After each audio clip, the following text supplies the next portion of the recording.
क्या आपके पास सिर्फ 20,000 या 30,000 रुपए हैं और आप सोच रहे हैं कि इतनी छोटी रकम से कोई ऐसा काम शुरू हो सकता है जो रोज पैसा दे? सच ये है कि पाकिस्तान में अक्सर लोग पैसे की कमी की वजह से बिजनेस शुरू ही नहीं करते, लेकिन असल में कुछ ऐसे प्रोडक्ट भी हैं जो रोज बिकते हैं, जिनकी डिमांड कभी खत्म नहीं होती और जिन्हें छोटे लेवल पर घर से भी बनाया जा सकता है।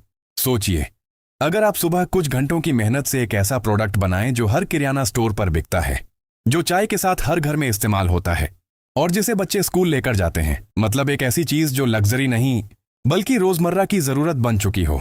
अब अगर आप वही प्रोडक्ट खुद बनाकर आसपास की दुकानों को सप्लाई करना शुरू कर दें, तो धीरे धीरे आपके पास अपने रेगुलर कस्टमर्स भी बन सकते हैं। पाकिस्तान में छोटे लेवल पर मैन्युफैक्चरिंग का सबसे बड़ा फायदा ये होता है कि आपको किसी बड़ी फैक्ट्री या महंगी मशीनों की जरूरत नहीं होती। अक्सर लोग घर के एक कमरे, छोटी सी वर्कशॉप या गैराज से अपना काम शुरू कर लेते हैं। शुरुआत में प्रोडक्शन कम होती है, लेकिन जैसे जैसे मार्केट मिलती है वैसे वैसे काम भी बढ़ता जाता है। सबसे इंटरेस्टिंग बात यह है कि इस काम का रॉ मटेरियल भी महंगा नहीं होता और मार्केट में आसानी से मिल जाता है। और जब प्रोडक्ट रोज बिकने वाला हो तो दुकानदार भी नया सप्लायर ट्राई करने के लिए तैयार हो जाते हैं। बस शर्त यह होती है कि क्वालिटी और टेस्ट अच्छा हो। अब अगर मैं आपको बताऊं कि आज जिस बिजनेस की बात हो रही है वो है small level biscuits manufacturing business, तो शायद आप हैरान ना हो, लेकिन असल बात यह है कि पाकिस्तान में बिस्किट्स की डिमांड इतनी ज्यादा है कि छोटे लेवल पर भी लोग इससे अच्छी अर्निंग कर रहे हैं। अगर आप स्मॉल लेवल पर स्टार्ट करना चाहते हैं तो आपको एक स्मॉल बिस्किट मेकिंग मशीन चाहिए होती है जो डो मिक्स और शेप करती है। पाकिस्तान में ये मशीन लगभग 15,000 से 25,000 रुपए तक मिल जाती है। इसके साथ एक छोटा इलेक्ट्रिक ओवन चाहिए होता है जो 12,000 से 18,000 रुपए तक मिल जाता है। ट्रे, टेबल और बेसिक टूल्स मिलाकर टोटल स्टार्टिंग इन्वेस्टमेंट लगभग 40,000 से 60,000 रुपए तक बन जाती है। रॉ मटेरियल में मैदा, चीनी, बेकिंग पाउडर, ऑनियल या बटर और फ्लेवर इस्तेमाल होता है।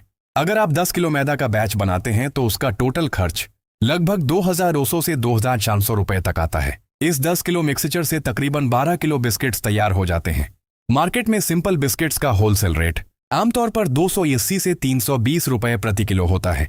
अगर एवरेज 300 रुपए प्रति किलो मान लिया जाए तो 12 किलो बिस्किट्स की टोटल सेल 300 रुपए बन जाती है। अगर 2,500 रुपए रॉ मटेरियल और 200 रुपए बिजली और पैकेजिंग माइनस कर दें तो एक बैच पर लगभग 900 रुपए का प्रॉफिट रह जाता है। अगर आप रोज सिर्फ 3 बैच भी बनाते हैं तो रोजाना लगभग 2,500 रुपए तक कमा सकते हैं। महीने के 26 वर्किंग डेज पर यह तकरीबन 60,000 रुपए के करीब बन सकता है। लोकेशन भी बहुत इंपॉर्टेंट होती है। अगर आपका सेटअप ऐसी जगह पर हो जहां आसपास किराना स्टोर्स, चाय होटल्स और स्कूल कैंटीन हो तो आपको रेगुलर कस्टमर्स मिलने के चांसेस ज्यादा होते हैं। फ्रेश और टेस्टी प्रोडक्ट ही आपकी सबसे बड़ी मार्केटिंग होती है। मीडियम लेवल पर अगर आप इन्वेस्टमेंट बढ़ाना चाहें तो 2 से 3 लाख रुपए में सेमी ऑटोमेटिक बिस्किट प्लांट लग सकता है, जिसमें रोज 80 से 100 किलो तक प्रोडक्शन हो सकती है और प्रॉफिट भी नेचुरली ज्यादा होता है।